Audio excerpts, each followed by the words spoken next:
इस आधुनिक और तेज गति से बढ़ते युग में लोगों की जिंदगी अत्यधिक व्यस्तताओं से भरी हुई है।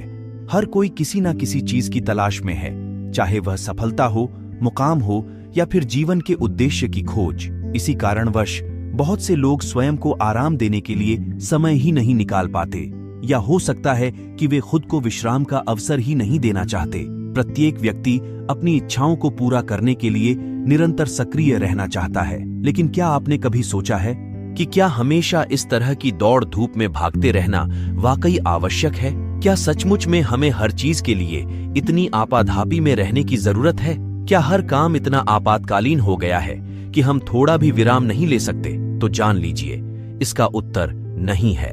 जी हाँ, जीवन में करने के लिए हमेशा कुछ ना कुछ रहेगा, लेकिन आप बिना किसी आपातकालीन स्थिति के भी अपने कार्यों को संपादित कर सकते हैं। आप शांत और आरामदायक बने रह सकते हैं, अपने सभी कामों को करते हुए भी जीवन के सुंदर और बहुमूल्य क्षणों का आनंद ले सकते हैं। इस पुस्तक में आपको यह सिखाया जाएगा कि जीवन कोई आपातकाल नहीं है और आपको हर चीज के लिए त्वरित कार्रवाई करने की आवश्यकता नहीं है।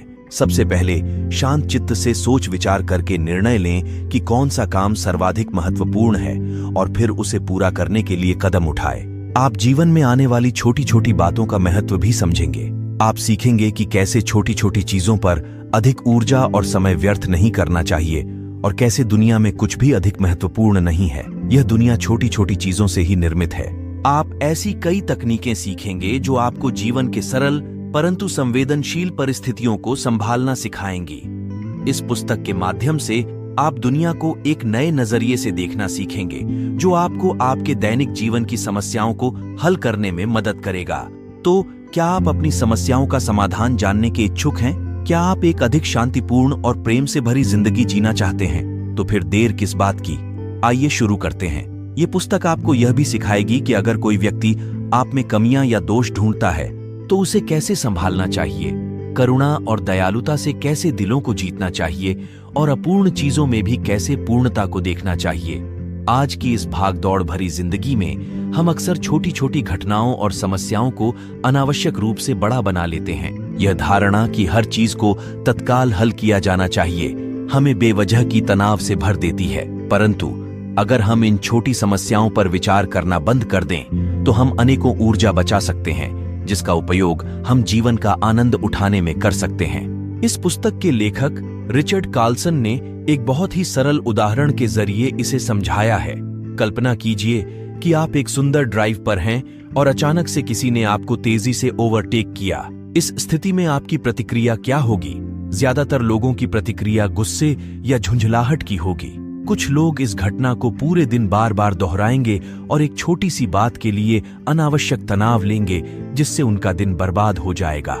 लेकिन अगर आप इसे परेशान होने के बजाय जाने देने का विकल्प चुनें, तो आप अपने मन की शांति को बचा सकते हैं और अपना दिन अधिक आनंदमय और सार्थक ढंग से बिता सकते हैं। इस तरह इस पुस्तक को लेखक रिचर्ड कार्लसन ने बताया है कि कैसे हम अपनी सोच को बदलकर और छोटी बातों को अत्यधिक महत्व देने से बचकर जीवन को अधिक सुखमय बना सकते हैं। यह हमें सिखाता है कि जीवन में उत्पन्न होने वाली छोटी समस्याओं को अधिक महत्व न देकर हम अपने आप को अधिक सुखी और शांत बना सकते हैं। इस भागम भाग भरी जिंदगी में हम अक्सर अपने आसपास की हर चीज में परफेक्शन की तलाश करते हैं, चाहे वह हमारा काम हो, घर हो या हमारा खुद का शरीर। हम इतने अधिक इस परफेक्ट होने के ख्याल में उलझ जाते हैं कि जीवन की साधारण खूबसूरती को देख पाना भूल जाते हैं। आइए एक उदाहरण के माध्यम से इसे समझते हैं। मान लीजिए आप एक गार्डन में टहल रहे हैं। आपकी नजर एक फूल पर पड़ती है जिसकी कुछ पंखुड़ियां मुरझाई हुई हैं। एक परफेक्शनिस्ट होने के नाते आपका ध्यान सिर्फ उन मुरझाई पंखुड़ियों पर जा सकता है और आप उस फूल की समग्र सुंदरता को नजरअंदाज कर सकते हैं। लेकिन अगर आप इसे एक अलग नजरिए से देखें तो आप पाएंगे कि ये मुरझाई पंखुड़ियां उस फूल की खूबसूरती में एक अनूठा योगदान दे रही है, जो इसे और भी खास बनाती है। इसी तरह जब हम चीजों को उनके असली रूप में स्वीकार करना शुरू करते हैं, तब हम उनमें छिपी असली सुंदरता और गुणवत्ता को पहचान पाते हैं। परफेक्शनिस्ट होने की अपनी जगह है, लेकिन हमें यह समझना होगा कि परफेक्ट होना हमेशा महत्वपूर्ण नहीं होता। जीवन में खूबसूरती अक्सर अपूर्णता में छिपी होती है, और जब हम इसे सही मायने में समझ जाते हैं तो हम हर पल में छिपे जादू को महसूस कर सकते हैं। इसलिए जीवन को उसकी समग्रता में स्वीकार करना और उसकी हर अपूर्णता को गले लगाना सीखें, क्योंकि वहीं से आपको सच्ची खुशी और संतुष्टि का एहसास होगा। हमारा मन एक अनवरत बहती नदी की तरह होता है, जिसमें विचारों की धारा निरंतर प्रवाहित होती रहती है। अक्सर हमें इसका एहसास तक नहीं होता और हमारी चेतना के पर्दे पर हजारों विचार आकार लेते रहते हैं। ये विचार एक दूसरे से जुड़ते जाते हैं, जैसे कई धाराएं मिलकर एक विशाल सागर बना देती हैं। यह प्रक्रिया उसी तरह अनवरत चलती रहती है, जैसे एक छोटी सी जलधारा से शुरू होकर एक विशाल नदी का निर्माण होता है। एक शांतिपूर्ण मन की खोज में हमें इस अनवरत प्रवाह को समझना होगा। कल्पना कीजिए, आप एक शांत रात में सो रहे हैं और अचानक उठ जाते हैं, किसी महत्वपूर्ण कार्य को याद करते हुए। इसे याद करने के बजाय कि आपने कुछ महत्वपूर्ण नोट किया है, आपका मन अन्य चिंताओं में उलझ जाता है। आप भविष्य की बैठकों, परियोजनाओं और अन्य अनिवार्य कॉल्स के बारे में सोचने लगते हैं, जिससे आपका मन और भी अधिक विचलित हो उठता है। इस विचारों की अंतहीन श्रृंखला को विराम देने का एक सरल उपाय है। जैसे ही आप अपने आप को अधिक सोचते पाएं, खुद को रोकें और मन में कहें, बस अब और नहीं। अपने मन को दूसरी ओर मोड़ने के लिए आप कागज और पेन ले सकते हैं और लिखना शुरू कर सकते हैं कि सुबह आपको कौन कौन से महत्वपूर्ण कार्य करने हैं। इस तरह से आप अपने मन को शांत कर पाएंगे और अपनी नींद को विघ्नित होने से बचा सकेंगे। व्यस्त रहना अवश्य ही आवश्यक है, परंतु अपने मन को अनावश्यक विचारों से भर देना, जो आपकी कार्य क्षमता को कम कर देते हैं, निश्चित रूप से उचित नहीं है। धैर्य वह सुनहरी कुंजी है जो हमें जीवन की गहराइयों और सौंदर्य को समझने की क्षमता प्रदान करती है। यह न केवल हमारे भीतर आंतरिक शांति और स्नेह की भावना भरता है, बल्कि हमें जीवन के विशेष क्षणों का आनंद उठाने की अनुमति भी देता है। रिचर्ड अपनी वाइफ के एग्जाम्पल अनुभवों के जरिए इसे बेहद सुंदर तरीके से समझाया है। उनके 2 प्यारे बच्चे हैं। जब भी वह अपनी किताबें लिखने के लिए बैठती, उनकी 5 साल की बेटी अक्सर उन्हें परेशान करने आ जाती। जब भी वह अपने काम में गहराई से लगी होती, उनकी बेटी उनके पास आ जाती। लेकिन अंजलि ने कभी भी अपनी बेटी पर गुस्सा नहीं किया और न ही कभी उन्हें चिड़चिड़ाहट महसूस हुई। यदि कभी उन्हें कोई नकारात्मक विचार आता भी, तो वह अपनी बेटी की मासूमियत और पवित्रता पर ध्यान केंद्रित करती। वह सोचती कि उनकी बेटी इसलिए नहीं आती कि वह उन्हें परेशान करना चाहती है, बल्कि इसलिए आती है क्योंकि वह उनसे बेहद प्यार करती है। जब भी वह अपनी बेटी का निर्दोष चेहरा देखती, अपनी सारी थकान भूल जाती और ऐसे प्यारे बच्चे देने के लिए ईश्वर का धन्यवाद करती। धैर्य जीवन में एक अत्यंत महत्वपूर्ण गुण है। इसके बिना आप जीवन की छोटी छोटी लेकिन हृदय स्पर्शी खुशियों को महसूस करने में विफल रहेंगे और निराशा के सागर में डूब सकते हैं। जैसे ही हमने धैर्य के महत्व को अपने जीवन में पहचाना, अब समय है कि हम सीखें कि कैसे अपनी धैर्यता को और बढ़ाया जा सकता है। धैर्य साधना सत्र का निर्माण करके आप इस कला को विकसित कर सकते हैं। अपने आप को सिर्फ 5 मिनट के लिए धैर्यशील बने रहने का लक्ष्य रखें और फिर धीरे धीरे इस समय सीमा को बढ़ाते जाएं। समय के साथ आप स्वयं में एक बदलाव महसूस करेंगे और अभ्यास के साथ आप एक अधिक धैर्यवान व्यक्ति बन जाएंगे। रिचर्ड ने इसे अपनी संतानों के साथ आजमाया। एक बार जब वह एक महत्वपूर्ण कॉल पर थे, उनकी संतानों ने उन पर प्रश्नों की वर्षा कर दी। वे केवल उनका पूरा ध्यान अपनी ओर आकर्षित करना चाहते थे, लेकिन सुमित का ध्यान तो कॉल पर था। रिचर्ड ने खुद को 30 मिनट तक धैर्यवान बने रहने के लिए कहा। वह न तो क्रोधित हुए और न ही उन्होंने चिल्लाया। वे पूरी तरह से शांत बने रहे। उनका मूड सुधरने लगा। उन्होंने देखा कि जब वे शांत और धैर्यवान थे, तब उनकी संतानें भी पूरी तरह से शांत और धैर्यवान थी।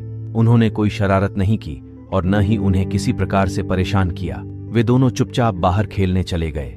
धैर्य हमें वर्तमान क्षण में जीने की कला सिखाता है। यह हमें उस काम पर केंद्रित रहने में मदद करता है जिसे हम कर रहे होते हैं।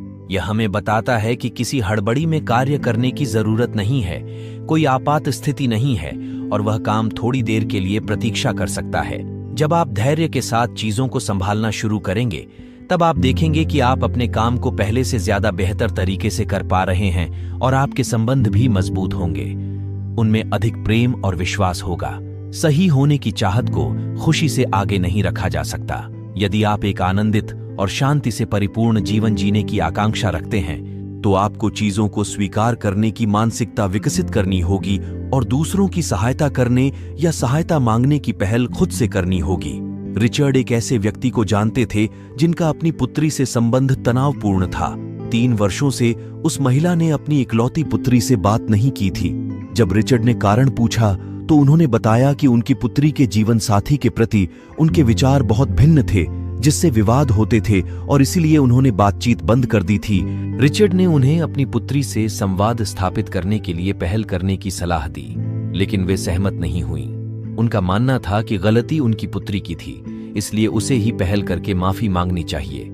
मगर रिचर्ड उन्हें संवाद करने के लिए प्रेरित करते रहे और अंततः वे मान गईं। केवल उनके एक फोन कॉल ने उनकी पुत्री को इतना खुश कर दिया कि वह अपनी खुशी को शब्दों में नहीं व्यक्त कर पा रही थी।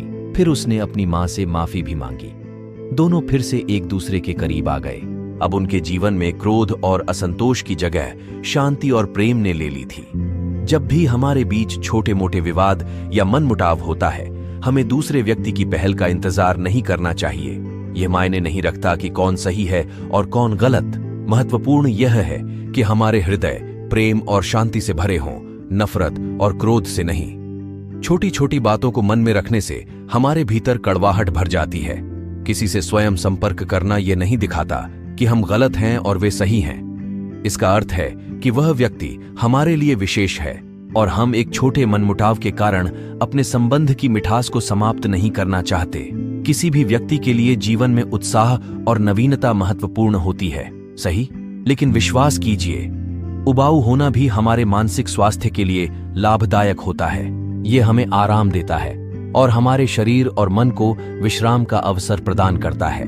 कभी कभी आराम का एक छोटा सा समय लेना और केवल विश्राम करना हमें अधिक सतर्क बनाता है और ध्यान केंद्रित करने में मदद करता है। रिचर्ड जब उत्तरी भारत के एक सुदूर गांव में थे, तब उन्हें अक्सर खुद को उबाऊ महसूस होता था। उस समय वे एक मनोवैज्ञानिक के साथ प्रशिक्षण ले रहे थे। एक दिन उन्होंने पूछा, इस छोटे से गांव में लोग शाम को खुद को कैसे मनोरंजित करते हैं? मनोवैज्ञानिक ने उत्तर दिया, कुछ भी नहीं। और यही आपके प्रशिक्षण का भी एक हिस्सा है, इसलिए आप भी कुछ नहीं करेंगे। यदि आप खुद को बोर होने की अनुमति देते हैं तो आप अधिक शांत रहना सीखेंगे, आप विश्राम करना सीखेंगे, जो कि हम इस तेज रफ्तार जीवन में अक्सर भूल जाते हैं। बस अपनी सांसों पर ध्यान देना और अपने शरीर और मन को आराम देना। प्रारंभ में रिचर्ड को यह बात थोड़ी अजीब लगी, लेकिन फिर उन्होंने इसे आजमाने का निर्णय किया। शुरुआत में बस यूं ही बैठे रहना उन्हें विचित्र लगा, लेकिन कुछ समय बाद वे इसे पसंद करने लगे। हमारे विचारों की यह रेलगाड़ी कभी भी नहीं रुकती, बस चलती जाती है। हम हमेशा मनोरंजन की खोज में रहते हैं। हम बस अगले कदम के बारे में सोचते रहते हैं। जैसे कि अगर हम भोजन कर रहे हों तो हम खाने के अंत में मिलने वाले डेजर्ट के बारे में सोचने लगते हैं। जब हम डेजर्ट का आनंद ले रहे होते हैं तो हम अगले काम के बारे में सोचना शुरू कर देते हैं और इस तरह यह चक्र कभी समाप्त नहीं होता।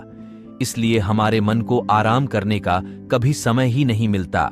जब हम खुद को बोर होने देते हैं तो हम अपने मन को कुछ समय के लिए हर तरह की चिंता से मुक्त कर देते हैं और इससे मन विश्राम महसूस करता है। यह सच है कि हम अपने जीवन में अक्सर लक्ष्य निर्धारित करते हैं और उसे हासिल करने की प्रक्रिया को एक तत्काल आवश्यकता की तरह देखने लगते हैं। हम उस लक्ष्य को जितनी जल्दी हो सके पूरा करना चाहते हैं। इस दौड़ में छोटी छोटी बाधाएं भी हमें बड़ी परेशानियों की तरह दिखने लगती हैं। हम अपने लक्ष्य को प्राप्त करने के लिए समय सीमा तय करते हैं और उसे पूरा करने की जल्दबाजी में हमेशा व्यस्त रहते हैं। इस प्रक्रिया में हम उस यात्रा का आनंद लेना भूल जाते हैं। यह समझना बहुत महत्वपूर्ण है कि जीवन कोई आपातकाल नहीं है। आपको क्या जल्दी है? सुमन, जो एक पेशेवर काउंसलर हैं, उन्होंने अपने ग्राहकों के अनुभवों को साझा किया। उनके कुछ ग्राहकों का मानना था कि यदि वे घंटों मेहनत नहीं करेंगे तो वे जीवन में काफी पिछड़ जाएंगे। वे अपनी जिंदगी को एक आपातकाल की तरह लेते थे, जहां हर काम समय पर होना आवश्यक था। उनमें से एक ग्राहक, जो एक हाउसवाइफ थी, के 3 बच्चे थे और वह अपने घर को स्वच्छ रखने के लिए बहुत सख्त थी। उसने सुमन को बताया कि उसे हमेशा यह चिंता रहती थी कि वह उतनी अच्छी तरह से सफाई नहीं कर पाएगी जितना वह चाहती थी। वह चाहती थी कि सुबह सब घर से निकलने से पहले ही सफाई हो जाए, लेकिन जब वह ऐसा नहीं कर पाई तो इसने उस पर इतना नकारात्मक असर डाला कि उसे डॉक्टर के पास जाना पड़ा। वह अपनी चिंता को नियंत्रित करने के लिए दवाइयां तक लेने लगी। सुमन ने उसे समझाया कि उसकी स्थिति ऐसी हो गई है मानो किसी ने उसके सिर पर बंदूक तान रखी हो और उसे सफाई करने के लिए कहा जा रहा हो। किसी ने उसे इसके लिए जबरदस्ती नहीं किया था। यह दबाव उसने खुद अपने ऊपर बनाया था, क्योंकि उसके मन में यह विचार बैठ गया था कि सफाई एक आपातकाल है जो समय पर होनी चाहिए। याद रखें कि आपको शारीरिक और मानसिक दोनों तरह से स्वस्थ और फिट रहना है। खुद को याद दिलाते रहें कि जीवन कोई आपातकाल नहीं है। जीवन में थोड़ा ठहराव बहुत जरूरी है। अगर आप चाहते हैं कि दूसरे आपको समझें, तो पहले आपको उन्हें समझना होगा। अविनाश और अंजलि नाम के दो दोस्त थे जो अपने काम में बहुत मेहनती थे। दोनों अपने अपने क्षेत्र में कामयाबी की सीढ़ियां चढ़ रहे थे, लेकिन उनके बीच की दोस्ती में कुछ कड़वाहट आ गई थी। अविनाश को लगता था कि अंजलि उसे समय नहीं देती, और अंजलि को लगता था कि अविनाश उसकी मेहनत की कद्र नहीं करता। एक दिन उनके बीच एक बड़ी लड़ाई हो गई, जिससे उनके रिश्ते में और भी ज्यादा तनाव आ गया। लेकिन फिर उन्हें एक प्रोजेक्ट पर साथ काम करने का मौका मिला, जिसने उनके रिश्ते को एक नई दिशा दी। प्रोजेक्ट पर काम करते समय उन्होंने एक दूसरे की मेहनत और संघर्ष को करीब से देखा। अविनाश ने देखा कि अंजलि कैसे देर रात तक काम करती है, और अंजलि ने देखा कि अविनाश कैसे हर मुश्किल का सामना करता है। यह प्रोजेक्ट उनके लिए एक आईना बन गया, जिसने उन्हें एक दूसरे की जिंदगी की गहराई और संघर्ष को समझने का मौका दिया। उन्होंने महसूस किया कि उनके बीच की गलतफहमियां केवल संवाद की कमी के कारण थीं।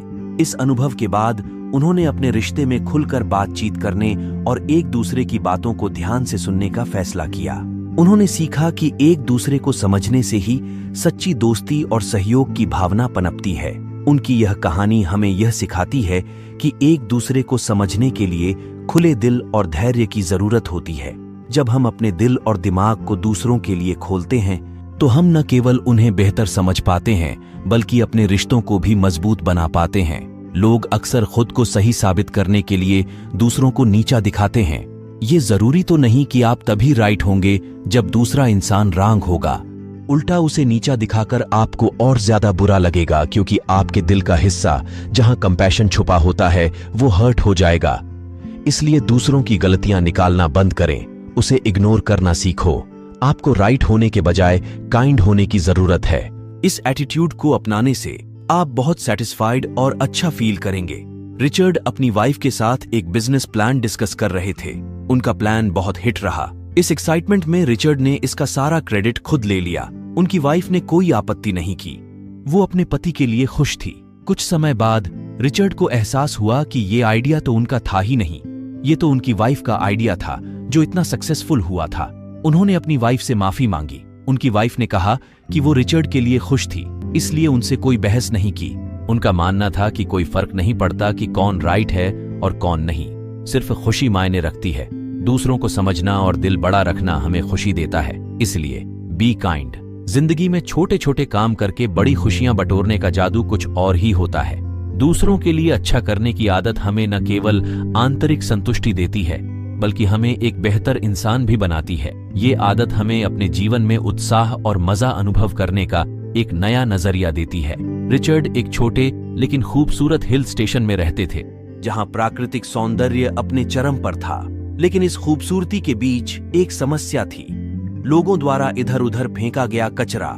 इस खूबसूरत जगह की सफाई में सहायता करने के लिए कोई विशेष प्रबंध न होने के कारण रिचर्ड ने खुद ही इसे साफ करने की ठानी। वह अपने दैनिक वॉक के दौरान जो भी कचरा मिलता उसे उठाकर कूड़ेदान में डाल देते थे। कुछ ही समय में रिचर्ड को इस काम में अजीब सी खुशी मिलने लगी। एक दिन जब वह अपने नियमित सफाई अभियान पर थे, उन्होंने देखा कि एक युवक भी उनकी ही तरह कचरा उठा रहा था। उस युवक ने रिचर्ड को बताया कि उसने कई बार रिचर्ड को इस कार्य में लीन देखा है। उसकी यह नेकी उसे इतनी प्रेरित कर गई कि उसने भी इसे अपनाने का निश्चय किया। इस छोटे से कार्य ने न केवल रिचर्ड के अंदर बल्कि उनके आसपास के लोगों में भी एक सकारात्मक बदलाव ला दिया। यह साबित करता है कि अच्छाई का प्रभाव वाकई में अनमोल होता है। यह हमें यह सिखाता है कि छोटी छोटी पहल भी बड़े परिवर्तन लाने की क्षमता रखती है। हमें सिर्फ शुरुआत करने की जरूरत है, फिर देखना यह कैसे एक चेन रिएक्शन की तरह फैलता है। इससे हमें समझ में आता है कि दूसरों की मदद करना न सिर्फ हमें अच्छा महसूस कराता है, बल्कि यह हमारे आसपास की दुनिया को भी बेहतर बनाता है। मानसिकता की शक्ति अपरिमेय है और यह हमारे जीवन की धारा को निर्धारित करती है। जब हम स्वयं पर विश्वास करना बंद कर देते हैं तो हमारी क्षमताएं और संभावनाएं सिमटने लगती हैं। विचारों की इस शक्ति को समझते हुए यह स्पष्ट हो जाता है कि सकारात्मक सोच न केवल हमारे मानसिक स्वास्थ्य के लिए जरूरी है, बल्कि यह हमारे जीवन की सफलता की कुंजी भी है। आइए इसे एक व्यावहारिक दृष्टिकोण से समझें। मान लीजिए एक व्यक्ति है जिसका नाम अर्जुन है। अर्जुन ने एक नई व्यावसायिक परियोजना शुरू की है, लेकिन उसे लगता है कि वह इसमें सफल नहीं हो पाएगा। उसका मानना है कि उसके पास न तो पर्याप्त संसाधन है और न ही आवश्यक कौशल। इस नकारात्मक सोच के कारण अर्जुन अपनी पूरी क्षमता के साथ काम नहीं कर पाता और अंततः उसकी परियोजना विफल हो जाती है। इस घटना के बाद अर्जुन एक मानसिक स्वास्थ्य कार्यशाला में भाग लेता है, जहां उसे अपनी सोच को बदलने के तरीके सिखाए जाते हैं। वह सीखता है कि सकारात्मक सोच कैसे उसके जीवन को बदल सकती है। अर्जुन इस नई सोच को अपनाने का निर्णय लेता है। वह अपनी पिछली विफलताओं को एक सीख के रूप में लेता है और खुद से कहता है कि वह सफल हो सकता है। वह हर दिन अपने आप को याद दिलाता है कि वह क्या कर सकता है, न कि वह क्या नहीं कर सकता।